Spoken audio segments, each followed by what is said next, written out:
کافی ہیں، اسی لیے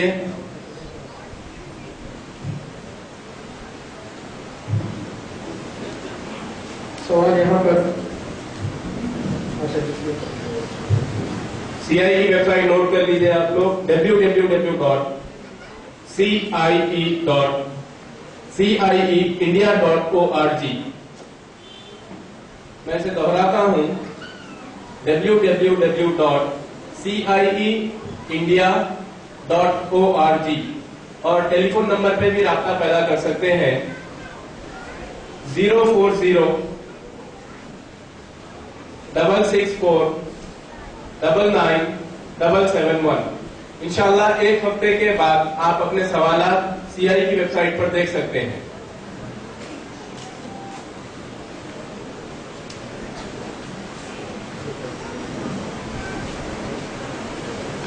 یہاں پر ایک سوال آ رہا ہے کہ جب جادوگروں کی سزا اسلام میں قتل ہے تو ہم جادوگروں کے خلاف یہ کارروائی کیوں نہیں لیتے؟ یہ تو بے شک کہنے والا ایک غیرت ایمان والا ہے، نام بھی عبداللہ ہے، اللہ تعالیٰ اس کو اللہ کی بندگی میں اور مضبوطی دے، مگر اسلام کے اندر ایک نظم و نسق ہے. اللہ کے نبی صلی اللہ علیہ وسلم زندگی میں کسی کو بھی اسلام کے سسٹم میں بے نظمی اور بے ترتیبی، ایسی جذباتی ایکشن ہر کوئی اپنے اقتدار کے اوپر کر لے، اس سے تو قطعیت کوئی حاصل ہونے والا معاملہ نہیں ہے. جس وقت آپ برائی کو تبدیل کر سکتے ہیں اپنے ہاتھ سے، وہ آپ کے ماتحت آتھورائزیشن آپ کی رہتی ہے، جدھر آپ ہاتھ سے تبدیل کر سکتے ہیں. جدھر آپ کا ہاتھ اور آپ کی سلطنت نہیں ہے، آپ اس کو زبان سے تبدیل کر سکتے ہیں. اور جہاں پر آپ کی زبان سے بھی تبدیل نہیں ہو سکتی وہ بات، تو آپ کو اس برائی کو دل میں تبدیل کرنا چاہیے. یہ تو منکر کے سارے برائیوں کو تبدیل کرنے کا حکم ہے، اور دل میں بھی اگر برا نہیں فیل کریں گے تو اس کے بعد کوئی ایمان کا حصہ باقی نہیں. یہاں پر اگر اسلامی خلافت اور حکومت ہوتی تو بے شک یہ سزا عمل میں آتی، اس طور طریقے پہ نظام ہے. یہاں پر ایک مسئلہ ایسا ہے کہ یہ دین اسلام پابندی اور نظم و نسق سکھاتا ہے، اور کبھی بھی بے ترتیبی اور بے نظمی، چاہے مسئلہ حقیقت میں حکم ہو مگر ہاتھ میں آتھورائزیشن لے کر اپنے آپ کو انفرادی کارروائی کرنے کا کبھی بھی حکم اور اجازت اسلام میں نہیں دی گئی. ذاتی طور سے مسائل ہوتے مگر انسان گلٹی فیل کر لیتا ہے. رسول اللہ صلی اللہ علیہ وسلم کا ایک چھوٹا سا واقعہ جو سبق آپ کو ملتا ہے، نبی صلی اللہ علیہ وسلم جس وقت مکہ میں عمرہ کے لیے آئے تھے، وہاں پر حدیبیہ کا واقعہ جو ہوا 6 ہجری میں خندق کے بعد، نبی صلی اللہ علیہ وسلم کے کئی مسلمان مکہ کے اندر موجود ہیں اور نبی مدینہ میں تھے. وہاں سے کچھ اصحاب کو لے کر عمرہ کے نیت سے آئے مگر مکہ والوں نے روک دیا، اور جب نبی صلی اللہ علیہ وسلم عثمان غنی کو بھیجے مکہ والوں سے گفتگو کرنے کے لیے، نبی صلی اللہ علیہ وسلم عثمان کو یہ بھی بولے کہ جاؤ، جو مسلمان کمزور ہو گئے وہ ہجرت نہیں کر پائے ان کو میرا سلام کہنا اور خیر خیریت ان کی لینا. کیوں؟ اب نبی صلی اللہ علیہ وسلم کو نشر و اشاعت میں یہ بات آئی کہ وہاں پر عثمان کا قتل ہو گیا، بات افواہ کی نکلی. مگر رسول اللہ صلی اللہ علیہ وسلم کبھی بھی اہل وطن کو وطن کے خلاف کبھی نہیں ٹھہرا اور نہ ٹھہراتے صلی اللہ علیہ وسلم. اسلام کا ایک رول، بہت بڑا رول ہے. رسول اللہ صلی اللہ علیہ وسلم مکہ کے فتح کے لیے آ رہے ہیں، مکہ والوں سے جنگ لڑ رہے ہیں، مگر کسی مسلمان جو مکہ میں موجود ہے اس کی مدد کبھی نہیں لی اور نہ اس کو کہے کہ تیرے وطن کے بغاوت کے خلاف کو لڑ. نبی صلی اللہ علیہ وسلم کی تعلیمات کبھی بھی ایسے نہیں ہوئی، بلکہ اس سے زیادہ جو لوگ آج اسلام کو ٹیررسٹ کا نام دے رہے ہیں ان کے لیے 3 بہت بڑے جواب ہیں. ان میں سے یہ ایک جواب ہے، مکہ والوں کو کبھی بھی آپ سوچ نہیں ابھارے کہ ہم دشمن کو باہر سے اٹیک کریں گے تم اندر سے فساد برپا اٹھائیے، نہیں.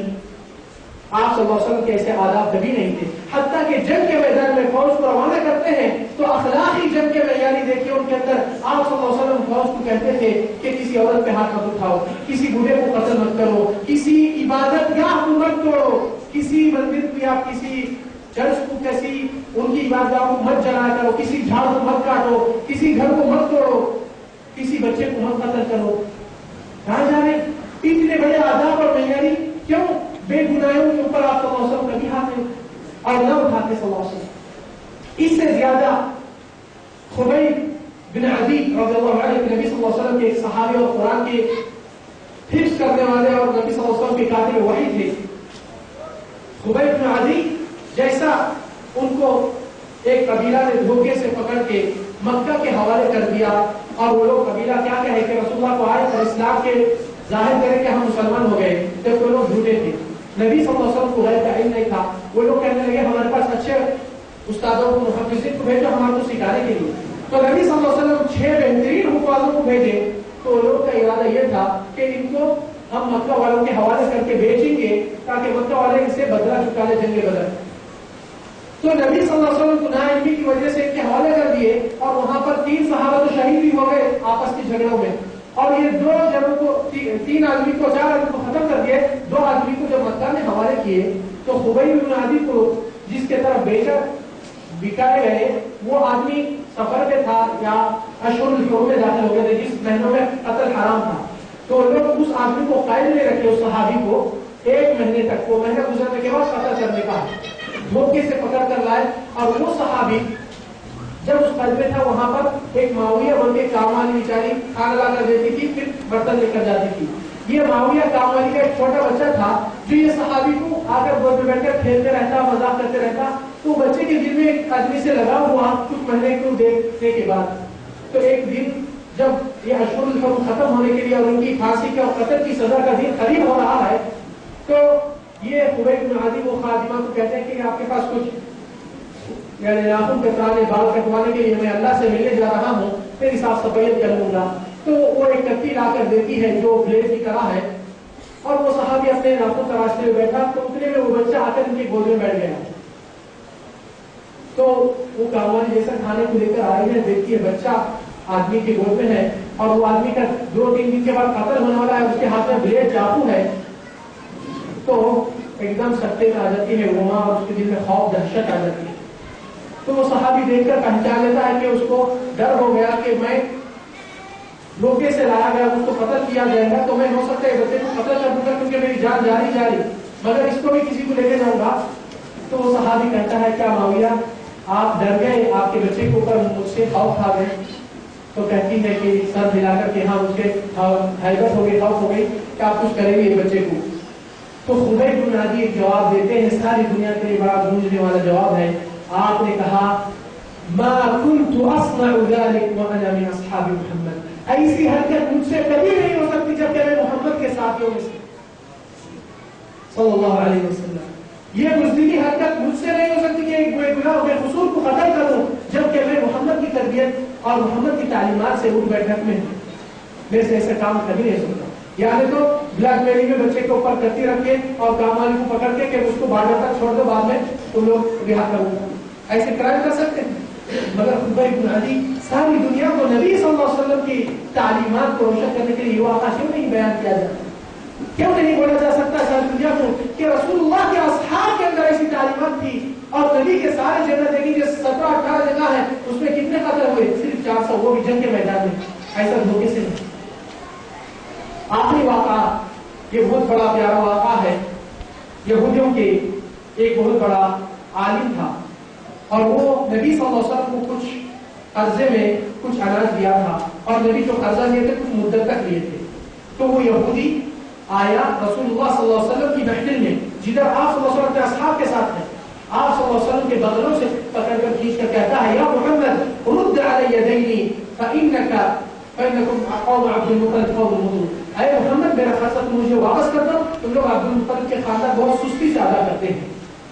تو رسول اللہ صلی اللہ علیہ وسلم کے پاس عمر فاروق تھے. عمر فاروق جذبات میں آ کے بولے اللہ کے نبی ایسے یہودی کی سر قلم کرنے کی اجازت دے دو تلوار نکال دی. تو نبی صلی اللہ علیہ وسلم عمر کو لے کر کہتے ہیں کہ عمر کیا اس سے اچھی بات کہنا نہیں آتا آپ کو؟ تو عمر کہتے ہیں اللہ کے نبی اللہ کی قسم یہ تو آپ کے ساتھ بدسلوک کر رہا ہے اور ٹائم بھی نہیں آیا اور ایسی کلام بھی آپ کے خاندان کو بھی گر رہا ہے اس سے اچھی بات کیا ہو سکتی ہے یہ جگہ پہ؟ تو نبی صلی اللہ علیہ وسلم فرمائے اے عمر تم ایسا تو کہہ سکتے اے اللہ کے رسول اس کا قرضہ ادا کر دو اور یہودی تو صبر کر لیتے اور ٹائم آ جائے گا ابھی. تو عمر کو نبی صلی اللہ علیہ وسلم حکم دیتے ہیں کہ جاؤ بیت المال سے جتنا اس کا قرضہ ادا کرو اور وہ قرضہ مجھ پر ڈال دو اور اس کے اوپر 5 ماہ زیادہ ڈال دو. جب یہ لے کر جاتے ہیں یہودی کو ڈال کے قرضہ دیتے ہیں اور ایکسٹرا بڑھ کے ڈالنے کے لیے دیتے ہیں تو عمر کو کہتا ہے نہیں میرا قرضہ تو اتنا ہی تھا اور مجھ کو مل گیا وصول ہو گیا. تو کہتا ہے نہیں، نبی صلی اللہ علیہ وسلم مجھے حکم دیے کہ یہ بھی چیز آپ کو دے دوں. کیوں؟ کیونکہ تھوڑی دیر کے لیے آپ کے دل میں دہشت ڈال دیا تھا کہ میں آپ کا سر قلم کر دوں گا، تو آپ جو خوف سکتے میں آ گئے، اتنی دیر کا ڈر جو ہوا مجھ کے اوپر چالان بھرنے کی نوبت آ گئی. کون چالان لگائے؟ رسول اللہ صلی اللہ علیہ وسلم. کس کی وجہ سے؟ یہودی کی وجہ سے، کہ کسی کو دل میں ایسا خوف دہشت مت ڈالو. اسلام دہشت گردی کا نام نہیں. یہ بہت ضروری بڑا سبق ہے جو سب کو معلوم ہونا چاہیے کہ رسول اللہ خود اپنی مرضی سے عمر کے ہاتھ سے اس کو اور زیادہ معاف دلاتے ہیں کہ چالان آپ کو اوپر جرمانہ کی ایسی چیز نہیں کرنا ہے. تو کیا صرف عمر کے لیے تھا یا حکم کیا سارے امت کے لیے؟ تو ہمیشہ یہ چیز جان کے رکھیے اور یہ وقت یاد دلانا ضروری تھا کیونکہ وقت کافی ہو چکا ہے.